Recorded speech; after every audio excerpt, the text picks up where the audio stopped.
Assalamualaikum warahmatullahi wabarakatuh. Perkenalkan kami dari kelompok 1 yang beranggotakan 3 orang. Di sini kami akan memperkenalkan diri kami masing-masing. Saya sendiri bernama Mia Aprilia Pertiwi, mahasiswa Pendidikan Ekonomi semester 5. Perkenalkan, nama saya Kristayani. Saya berasal dari program studi Pendidikan Ekonomi semester 5. Assalamualaikum warahmatullahi wabarakatuh. Perkenalkan, nama saya Lika Lestari dari kelas A. Saya dari kelompok 1.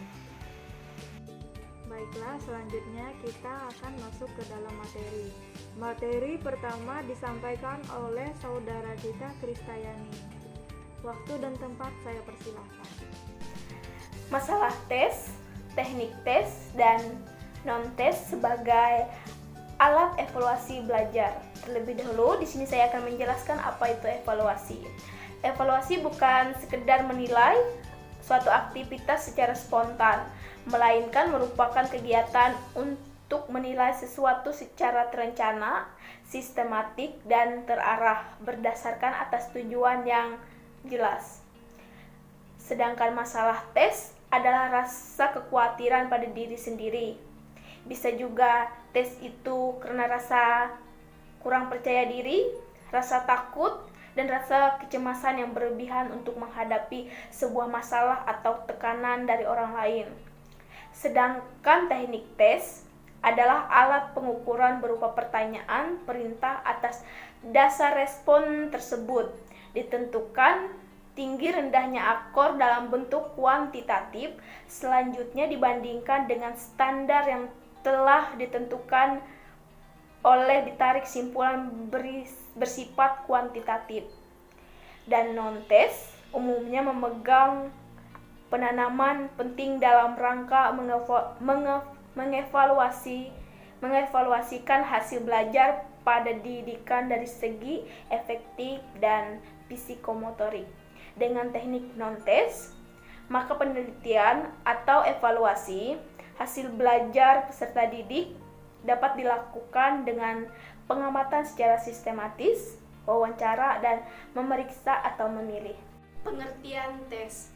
Tes merupakan suatu tindakan yang telah orang berikan kepada orang lain untuk mengukur seberapa baik dan seberapa pintar atau bijaknya seseorang. Contohnya seperti guru memberikan sebuah tugas atau pekerjaan rumah kepada muridnya. Tes inteligens atau kemampuan adalah serangkaian tes yang harus diselesaikan dalam waktu tertentu, yakni sederetan soal yang relatif mudah namun sulit untuk dipahami. Tetapi bukan berarti bahwa setiap nomor soal harus dijawab dalam waktu yang tertentu. Menurut Binet dan Simon, mendefinisikan inteligens sebagai kemampuan menilai, memahami, dan berpikir logis. Fungsi tes sebagai alat pengukuran terhadap peserta didik dalam hubungan ini, tes berfungsi mengukur tingkat perkembangan atau kemajuan untuk kelas, untuk siswa, untuk bimbingan, atau untuk administrasi yang telah dicapai oleh peserta didik setelah mereka menempuh proses belajar mengajar dalam jangka waktu tertentu. Baik, selanjutnya ada fungsi tes. Yang pertama untuk kelas, yang kedua untuk bimbingan, yang ketiga untuk administrasi. Slide selanjutnya ada langkah-langkah penyusunan tes. Yang pertama, menentukan tujuan mengadakan tes.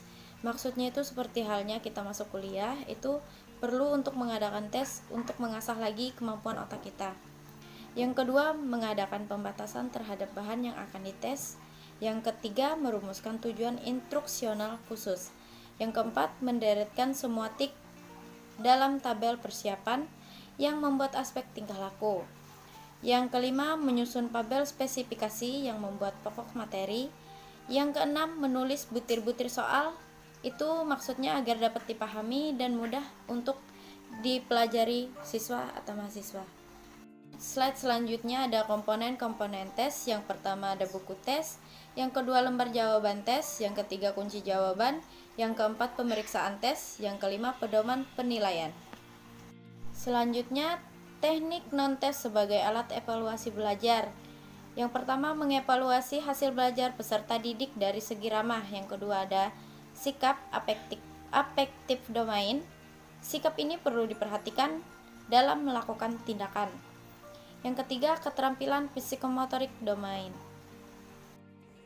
Baiklah, di sini saya akan melanjutkan presentasi dari saudara kita Krisayani dan Deka Lestari.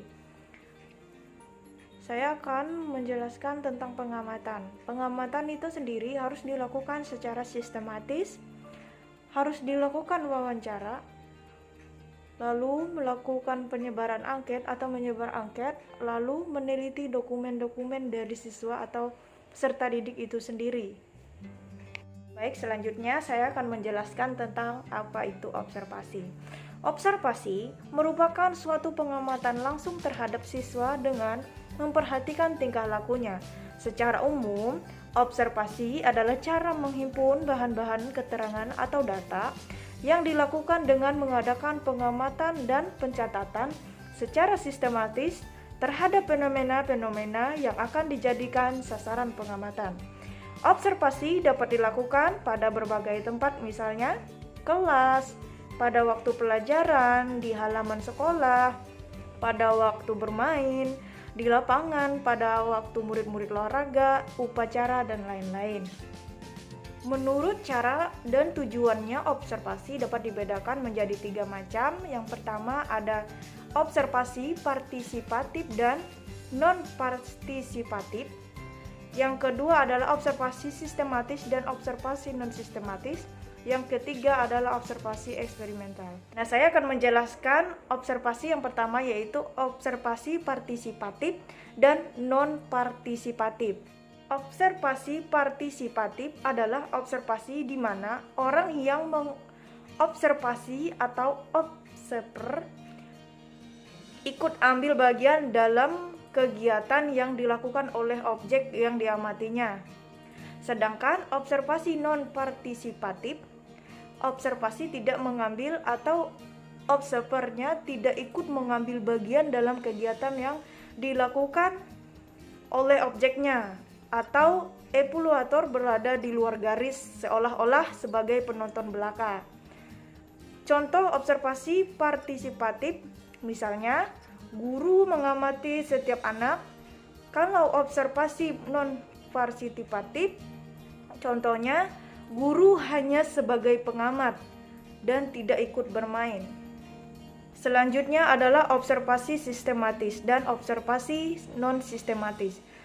Observasi sistematis adalah observasi yang sebelum dilakukan, observer sudah mengatur struktur yang berisi kategori atau kriteria masalah yang akan diamati. Sedangkan observasi non-sistematis yaitu apabila dalam pengamatan tidak terdapat struktur kategori yang akan diamati. Contoh observasi sistematis, misalnya guru yang sedang mengamati anak-anak menanam bunga. Di sini sebelum guru melaksanakan observasi sudah membuat kategori-kategori yang diamati, misalnya tentang kerajinan, kesiapan, kedisiplinan, ketangkasan, kerjasama, kebersihan.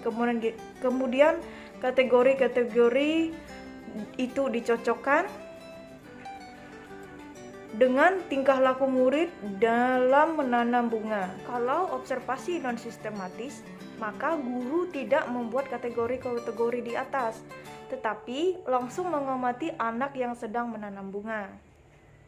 Yang ketiga adalah observasi eksperimental, adalah observasi yang dilakukan secara non-partisipatif, tetapi sistematis. Tujuan untuk mengetahui atau melihat perubahan gejala-gejala sebagai akibat dari suatu yang sengaja diadakan. Baiklah, saya akan melanjutkan langkah-langkah dari wawancara.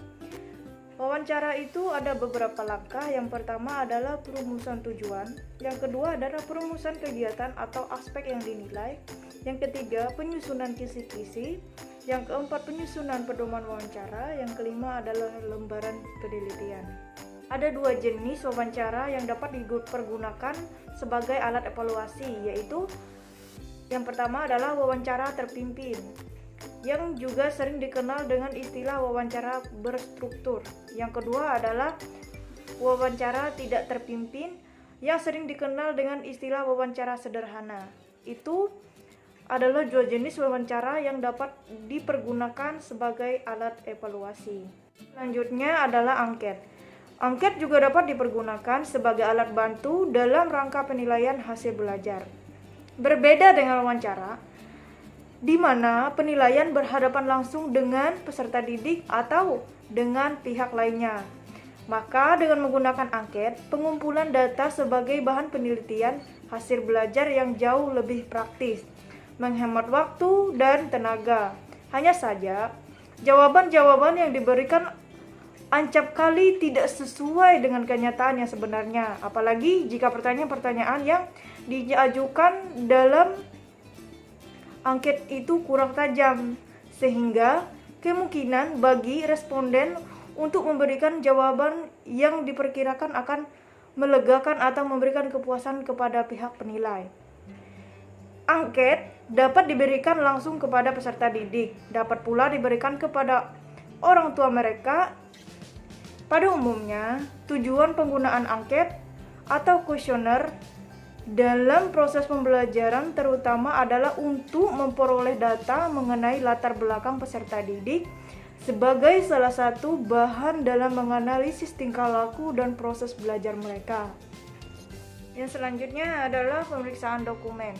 Evaluasi mengenai kemajuan, perkembangan, dan keberhasilan belajar peserta didik dapat menguji teknik non-tes, juga dapat dilengkapi atau diperkaya dengan melakukan pemeriksaan dokumen-dokumen.